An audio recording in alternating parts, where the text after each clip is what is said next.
Got Matthew Hurtt, our grassroots political analyst, queued up and ready to go here. I'm going to talk to him in a second, but I want to play you this audio bite. Now, you know that today is the first day of Donald Trump's, I'm going to air quote all this, hush money trial. And so the folks on the left, the liberals, man, they are really excited because they think that Donald Trump is going to go down with this case. Now, this was heard on MSNBC. He has been trying this case in the court of public opinion, where there are no rules of evidence, there are no rules of procedure, there are no rules of law, and the Constitution doesn't apply. Once this moves into a court of law proper, he won't be able to say and do the things that he has been saying and doing to tear down our institutions of government day in and day out. And once the rules of law and procedure and evidence apply, I believe that he is going to go down in flames because the evidence against him is powerful. He's going to go down in flames, Matthew Hurtt. Welcome on into WTN for a Monday. So, Matthew, I know that I've been following this, and the day is finally here, jury selection in the Stormy Daniels hush money case. Even, let me ask you your opinion on this. Even if he's found guilty on this, which, I mean, most experts believe that there is no real case here against Donald Trump. But if he was found guilty, do you think that would impact the upcoming election? Well, happy tax day, Dan. And this is what we call a process crime, where the issue here isn't the actual interaction allegedly with Stormy Daniels, which in a letter she denied in 2018. But what we're seeing now is using financial crimes to sort of derail the campaign in this effort. I'm not exactly sure that the American people particularly care about this trial in particular. I think that it will make for flashy headlines on Drudge and New York Times. But most Americans have sort of checked out in this realm.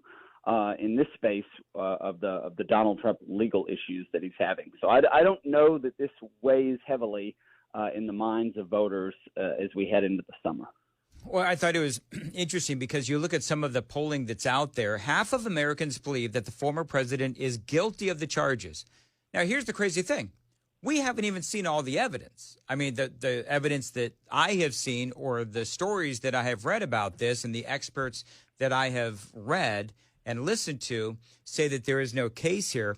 Half of Americans believing the former president is guilty of the charges. Now, again, they haven't even heard the evidence. According to the latest YouGov/Economist poll, 48% of adults agreed that Trump falsified business records, though, as they point out, opinions were, unsurprisingly, split among partisan lines. In other words, if you hate Donald Trump already, you think that he's guilty. If you love Donald Trump, you think that he's innocent. I think the most important part of this is that just 35% of independents and 14% of Republicans believe that Donald Trump is guilty. So, in other words, a vast majority of independents think that the former president, didn't do anything wrong. A very small percentage of Republicans. So, to me, and I think this is.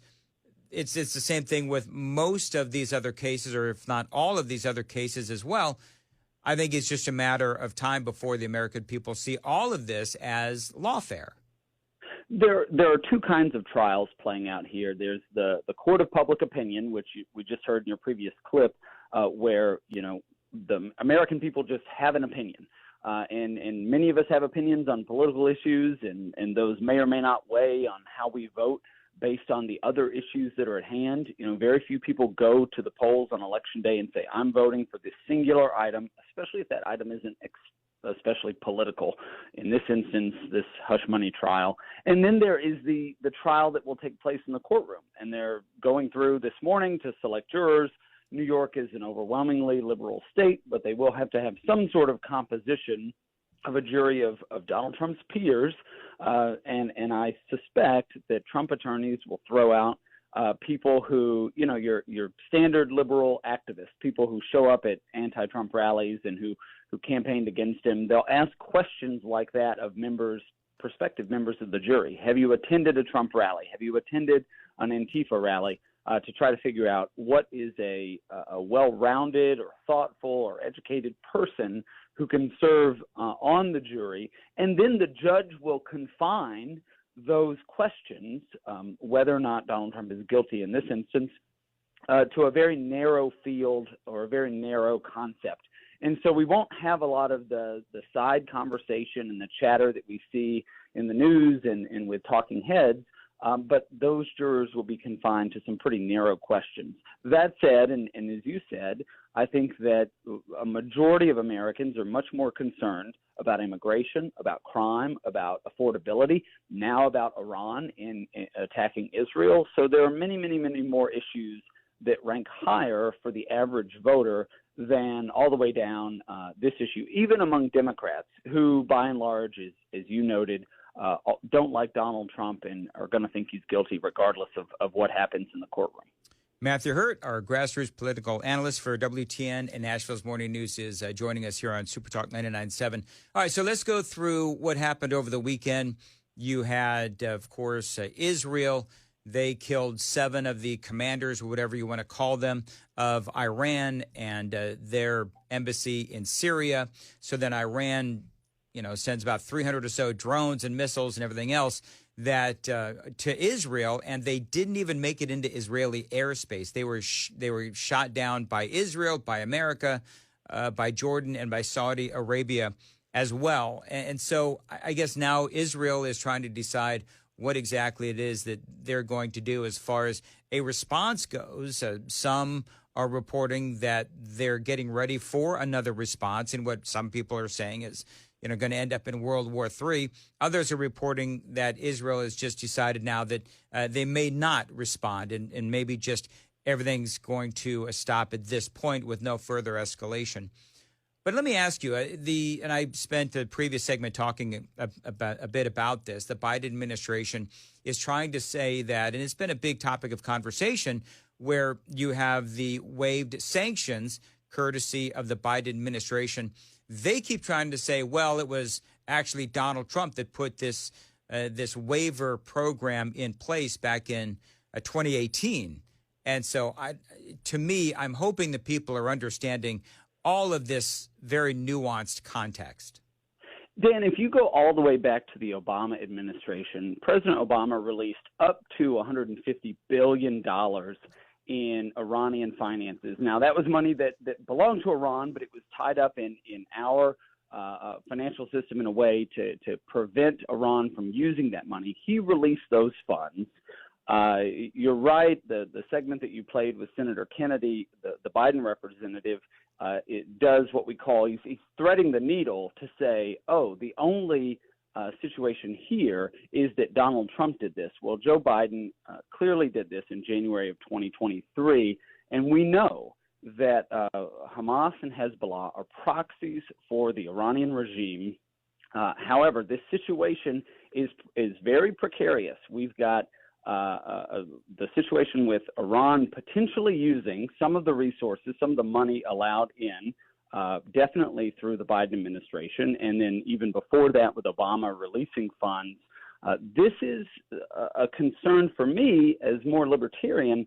Where do American resources wind up in global conflict? And frequently, American resources, money that is used to buy weapons, winds up on both sides of conflicts like this. And this is something that is very concerning. It should concern Americans who believe that if we want to make America great again, if we want to strengthen our national defense, if we want to strengthen our southern border, secure our southern border, we have to be investing in what it means to keep America strong and secure here at home.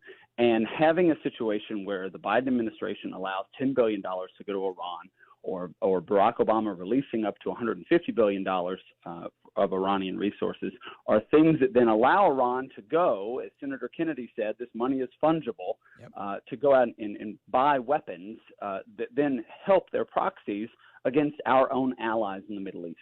Matthew Hurtt is joining us, our grassroots political analyst. Matthew, I got to ask, you were talking about all of the other things that the American people are concerned about. Have you seen the video? Over the weekend, it was one of a number of videos I've seen like this, but this was in Carlsbad, California, Southern California. I think it's right around San Diego. But you got this boat full of migrants, or, well, illegal aliens that they're on this boat. It's like a speedboat or something, and they just pull right up onto the beach. And about 20 of them jump out of the boat and run to a waiting car, and off they go. And nobody knows who the heck these people are. And this is, part of what makes what some of these illegal aliens have been doing. And then there's another story out there in California about how people are being hunted down on the freeways of Los Angeles after going to a jewelry store. And apparently what's happening is South American gangs are finding people that go to the jewelry store, and then they follow them onto the freeway. And then when they're either stuck in traffic, or they're on an off-ramp or an on-ramp, they stop them and they steal the jewelry. And sometimes these folks either get hurt or killed. And they say these are South American gangs. Do you think that these kinds of stories will penetrate enough of the mainstream media to make a difference in the election? What we call the event in Southern California is a maritime smuggling event. And in 2020, the last full year that Donald Trump was president, there were fewer than 400. In fiscal year 2023, there are nearly 800. So it's doubled just in a couple of years. This is another failure of the Biden administration to secure the border, not only the land border between the U.S. and Mexico, but our ports and our beaches. And this is a concern because we know that in Central and South America, there are governments that are either run by organized crime, or the governments are essentially impotent because of the organized crime, and those elements are coming into the country. You are not a country without borders, and we must know who is coming into this country. America is a land of opportunity. There are millions of people who want to come here, who want to contribute to what it means to be American, to our economy, and to our way of life. And the Biden administration has failed, and we are seeing situations along the border and everywhere else across the country where criminal elements are coming into the country and engaging in robbery and property theft and even killing people. And so this is a failure of the Biden administration. We have to get tough on securing the border so that we know who is coming into the country. Absolute failure by Joe Biden. Attacking cops is another one, of course. So, yeah, and I don't see this getting getting better anytime soon. I don't even know if Trump is elected how he would be able to embark on this or execute this whole promise that he has, where it's going to be a massive deportation program. I don't know how he is going to be able to do that. But I'll tell you what, just stopping the flow at the border is something that the American people clearly want. One last thing, very quickly, is that I know that some of the polling out there has shown that Biden and Donald Trump are getting closer. Trump was ahead of Biden, and now things seem to be getting a little closer now as we make our way into, obviously tax day here in mid-April. What's your take on the polls? Polls are tightening, and just to go back to this immigration issue one more time, Donald Trump is earning more votes among African Americans and Hispanics, and one of the ways that Republicans can win, particularly on immigration, because many people who come to this country the legal way are absolutely outraged by the folks who cross the border illegally or come in on a boat in Southern California, is to articulate a position that says we will prioritize, not only will we secure the border, but we'll prioritize the opportunity for people who do want to come here. That is a winning issue for immigrants who are coming to this country the legal way. And if Donald Trump can communicate that and the Republican Party can communicate it, we will see these polls to tighten. They'll continue to tighten through the summer. But on picking up African American voters, on picking up Hispanic voters, on talking to suburban women who are interested in safety and security and education, all of those issues Republicans can win. And by the time we get to late October, early November, Trump and the Republicans will have an edge in every single one of those voter demographics. All right, Matthew, how can folks find you on Twitter? I'm on Twitter at Matthew Hurtt. That's MatthewHurtt.